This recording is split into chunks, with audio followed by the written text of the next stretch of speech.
What's up? This is Peyton with RTF Records, excited to jump into Vinyl Tag 2026. And so I've been dreaming about doing a YouTube channel for like over a year, but I decided to wait until this one. So obviously I have more videos, but I've been dreaming of doing a vinyl tag for a long time now, and this is my first one. So I'm super excited.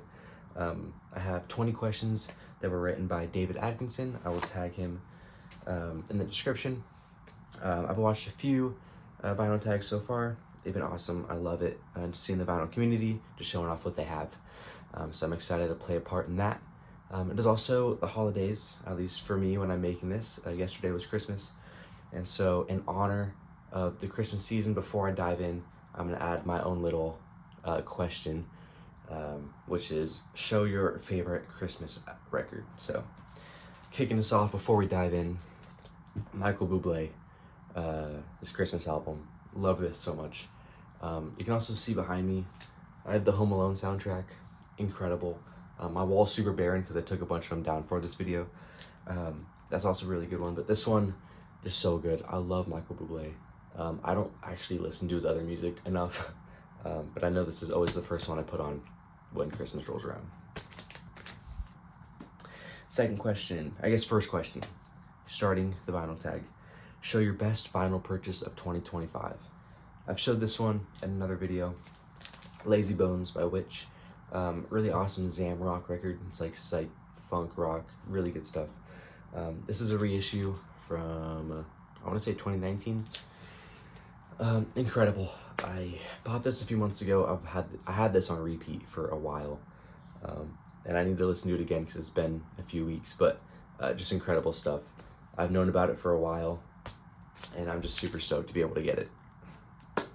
Second question is show your favorite live musical experience of 2025. So I live in Idaho, which means nobody cool comes here. I think Post Malone came, Chevelle came, but I wasn't able to go see him. I was gonna go see Creed in Washington, but I couldn't, and so I wasn't able to make it anywhere. So instead, I'll show a live album. This is Olivia Rodrigo live at Glastonbury. This was this year, so you know it counts. I love Olivia Rodrigo. I'm bigger into older music, especially on vinyl, but I love her music. She's super talented. This was a super enjoyable show to listen to. It also just means more to me knowing that like you can only listen to this or hear the show if you were either at the show or listening to this record. It's not on Spotify, it's not on YouTube, except for like a few songs. But it was really cool. It's on this cool vinyl too. It was a gift for one of my friends. Very blessed to hear it. Next question, your vinyl record collection in 10 years time, is it bigger, smaller, or about the same, and explain why? In 10 years, I would be pushing 30, be 29. I would like my collection to be bigger, but not too big. I'm sitting at, I don't know, a few hundred right now. I couldn't tell you an exact number. And so maybe a few more than that, probably no more than 1,000. But I would want it to be a lot more like refined. And I've been working on that. I've been purging a lot of my records. I'm gonna start selling a lot of them. But I wanna make sure that like whatever I have, like I would listen on repeat to every single one of my records, if that makes sense. Unless they're like significant to someone else in my family or whatever. Okay, next question. You move into a new home, you play one record turned up to 11 to announce your arrival. What is it and why? And so being a teenager, I feel like there's two different scenarios. And so I'm gonna show 2 records for each of the scenarios. Okay, first scenario is like realistic for me right now as a 19-year-old. Say I move into like a dorm or an apartment with like people my age and I'm looking to make friends and like connect with them. Miseducation of Lauryn Hill. This is a super appreciated album, just like good music and a lot of people know about it. It's like super big in like the hip hop community too. And so I would like to think that if someone moved in with me or like down the hall and I heard this blasting, I'd want to go make friends with them, you know? Another scenario, say I'm older and I'm moving into like a house in a neighborhood. I need to make alliances with the older people to, you know, bring me cookies over the Christmas season, you know what I mean? I'm going Hotel California, Eagles. Man, you hear this and it's like, I want to be friends with you, you know? That's how I think, at least. So yeah. Question number 5, show 2 albums, one for each of your favorite male and female singers. why these two. I specifically chose artists that aren't from like a band, just like independent vocalist. Female artist, I chose Sade. Promise. Don't go yelling at me in the comments saying, well, technically Sade is a band. I know. But she's an incredible vocalist. I got put onto her not too long ago, actually. I wish I'd known about her sooner. I was a huge fan of like Love Deluxe. Is It a Crime? I know it's one of her most popular songs, but it's one of my favorite songs of like all time. That's on this one, and so yeah, Sade for sure. She's just incredible. Her performances too, like her actual like live voice is so cool. Male singer, Stevie Wonder. He's so incredible. This album is probably my favorite Stevie Wonder album. Music of My Mind, specifically because of the second song on here, Superwoman. Incredible. One of my favorite songs. Like, could be top 10 favorite songs of like all time. But I feel like not much needs to be said about that. He's incredible. Question number 6. We like to have fun here. Show your top 3 soul/dance records. I don't have a huge soul dance collection, so I'll show what I have. First, I have Eddie Grant, Born Tough. This is like electronic dance, reggae kind of vibes. If you don't know Eddie Grant, he's really interesting. Like, his music is like so different, but it's really enjoyable. And I know first time I heard this, it was a blind buy when I first bought this. It was a while ago. I remember like jamming out, dancing to this when I first listened to it. So, second one, Intervision, Stevie Wonder. I would have picked the last one I showed, Music of My Mind, but I'm not trying to use any twice, and so this would be my second favorite Stevie Wonder album. Too High, the first track on this, incredible. And then final one, Michael Jackson, Born Tough. Why did I say Born Tough? Eddie Grant. Michael Jackson, Off the Wall. I wanted to do Thriller, but I didn't want to be like too basic, even though I feel like this is pretty basic too. But I don't care, you know. So, question number 7, a real stinker. Nominate a track you hate from an album you love. If you've watched my channel even remotely, I'm sure I've mentioned this album at least once. Let's Start Here by Lil Yachty, one of my favorite albums of all time. However, I would say literally every song on this is a banger, except for one I usually skip, and I believe it's the 3rd track. No, it's the 4th track, Pretty. I forget who's on it. There's a female artist that features on it. I just don't like it. The lyrics are really weird, and I don't know. I just don't like the sound of it, and I know a lot of people like it.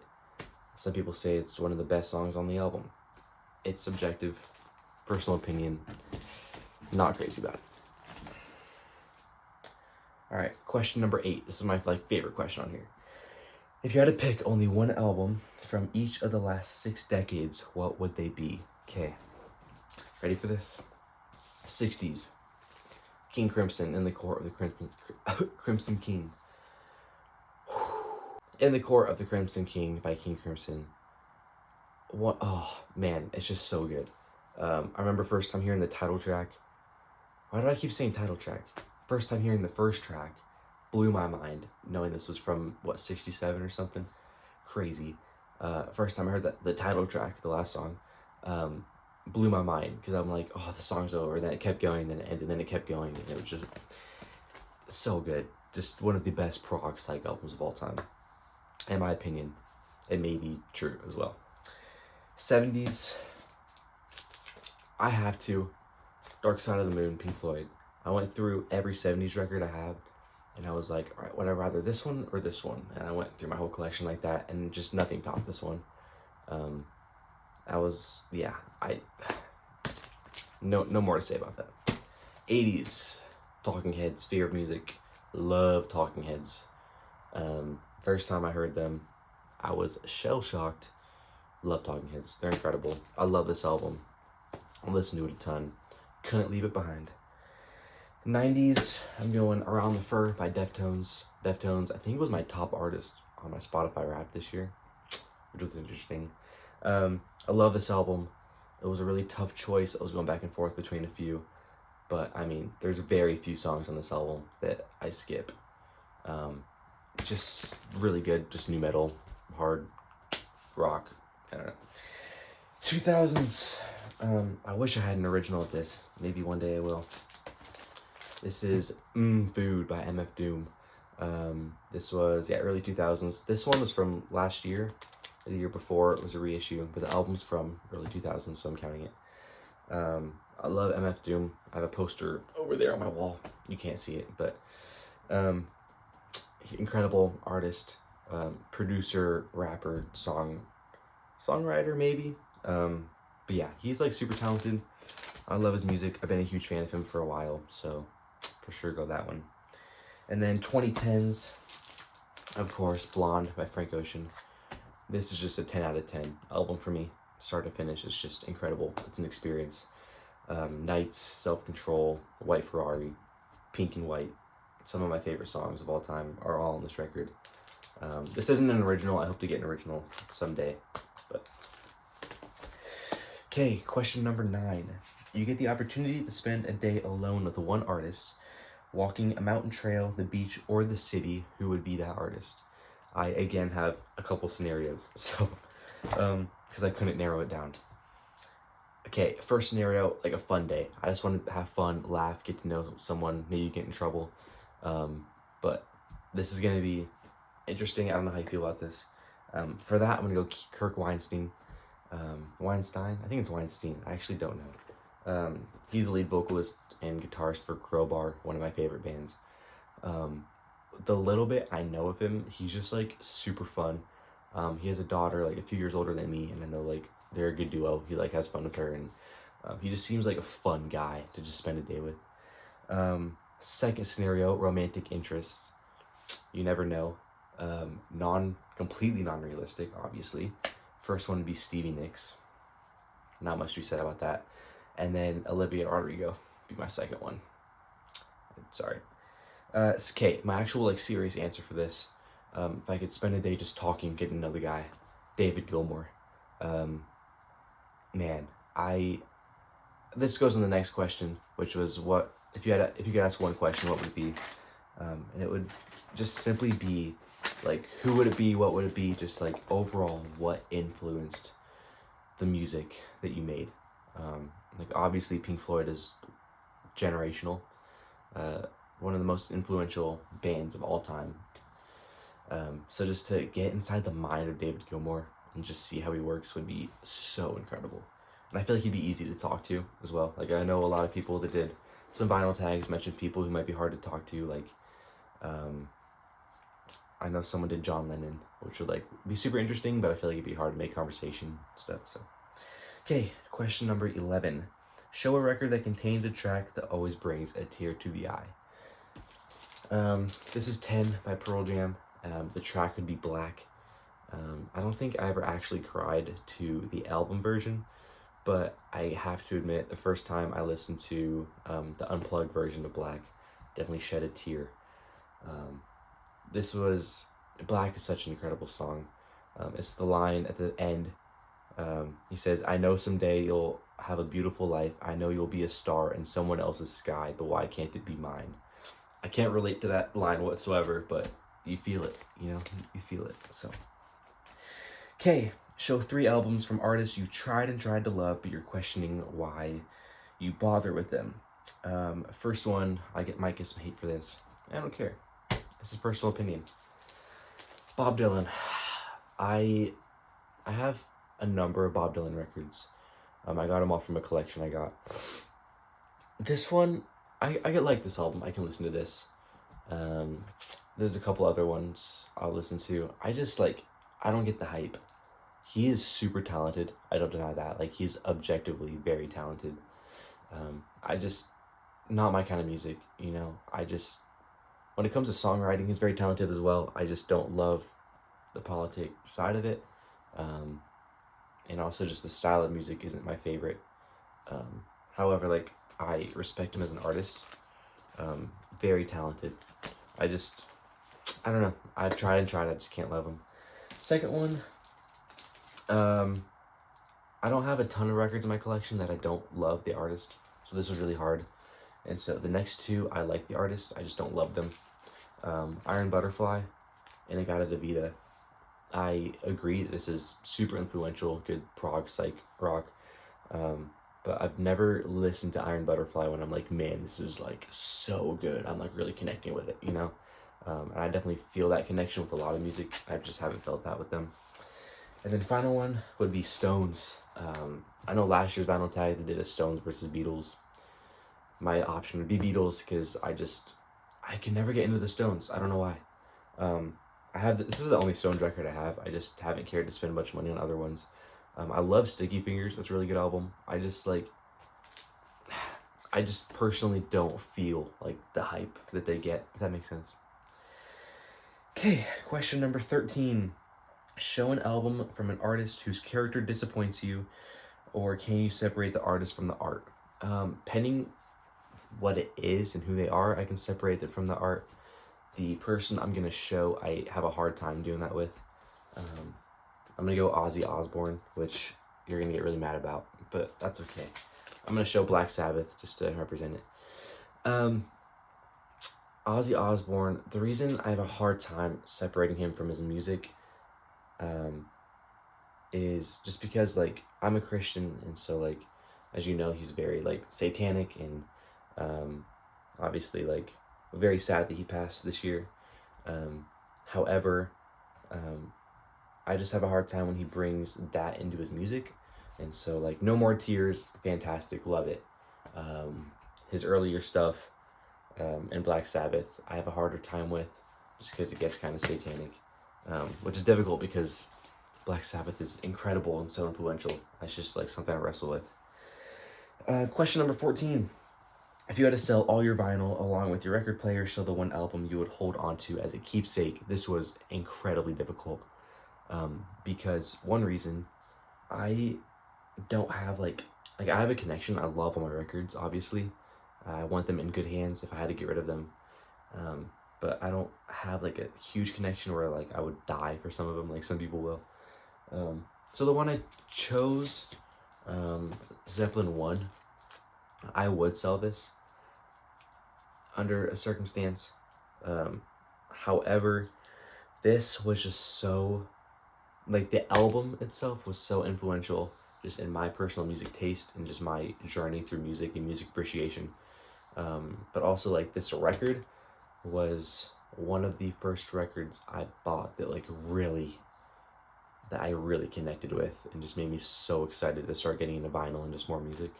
So, and like, this is nothing special. It's like an 80s reissue of the album. And I want to find an original. I'm on the lookout, but I don't know. I would have a harder time getting rid of that than some of my other ones, I guess. So, okay, question number 15. Discuss your VC highlight of 2025.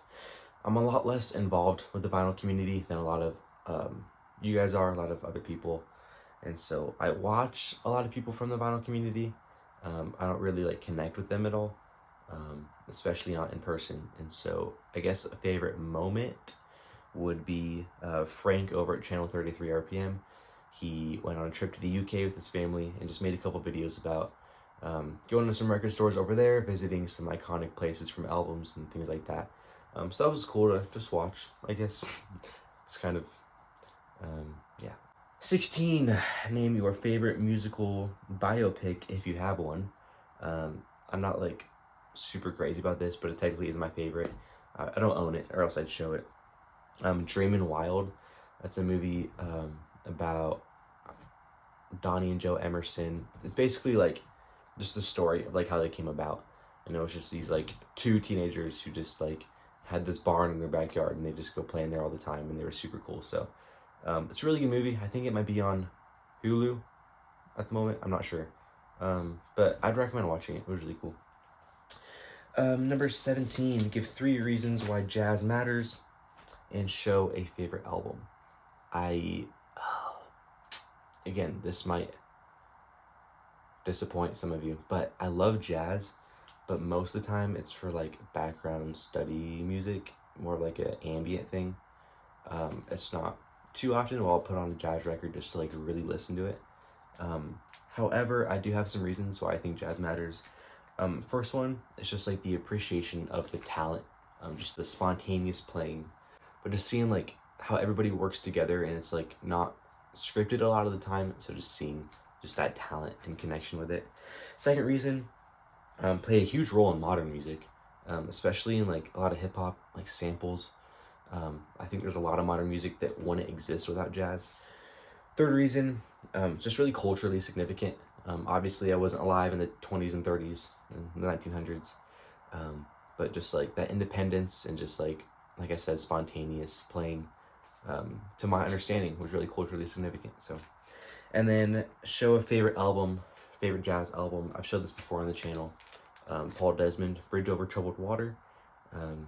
I got this in like a $3 mystery pack from a local record store like a couple years ago, and I just fell in love with it. It's just so good. It's not that popular. I found it just really enjoy it. It got me through my first year of college for sure. Number 18, you're an innocent man on death row. They give you one last musical request. What do you play? Kill 'Em All, Metallica. I feel like you would be under some amount of pressure knowing that you're going to be dead. And so to have this playing in your mind while you're going to be executed just makes you feel like energized and like pumped to be killed. Does that make sense? I feel like it'd take less stress off you, and it's like, yeah, I'm gonna like, I don't know. Anyways, number 19. Getting towards the end, huh? Sell your favorite artist to a new listener. Show one essential album and explain why they should make time for it. Led Zeppelin. I don't know how confident I would say that like they're easily my top favorite artist of all time, but definitely up there and could be my favorite artist. I'll show Physical Graffiti for my example. Pioneers. Led Zeppelin are the pioneers of hard rock. There's so much rock that wouldn't exist, or at least would be delayed without Led Zeppelin. Like, they were just so early to the game. And I would say thanks to Robert Plant too. Like, Jimmy Page was known a little bit from the Yardbirds, but like, man, when Robert Plant came in and like his vocals, insane. I didn't pick him for the favorite vocalist, favorite singer, because I was trying to pick people more independent. But like, man, his voice, and it's just like, I don't know, just how significant and how influential just he was and the band was. It's just really cool. So I would definitely encourage people to check him out if they haven't. Question number 20. You are arranging a VC meetup in 2026, excluding those you've already met, which there aren't any. For me, invite 3 people you would most like to meet. Dylan Smith, Noble Records, Frank Landry, Channel 33 RPM, and then I'm super sorry if you're watching this. I believe your name's Rob from Northern Revolutions. I never heard of you till you subbed to me. So if you watch my videos, thank you. I watch your videos too. You're super cool. Those 3 people are just super, like, they seem super down to earth, and like more than anything, they just love music. And so I would love to just connect with them and talk about music. I also have an honorable mention because technically this person isn't in the vinyl community, but just loves music and makes record content along with like CDs, cassettes, and just music stuff. And that would be Brandon Shaw with Digging the Greats. He's super talented when it comes to like cinematography, I'm just making videos. He's super entertaining, he's funny, and he's really encouraging in just my walk and journey with music. So with that concludes the 2026 vinyl tag. Thank you for watching. For those of you that have been watching my channel for the last few months, thank you. I haven't posted in a few months. Life got crazy. And I recorded a video last month and didn't get it up. I was showing a huge haul I got in Pennsylvania when I went on a trip. So if you would like to see it, let me know in the comments and I'll just drop it delayed. But with that, thanks again for watching. Happy holidays if you're watching this around any holiday, really. I hope you have a terrific rest of your day.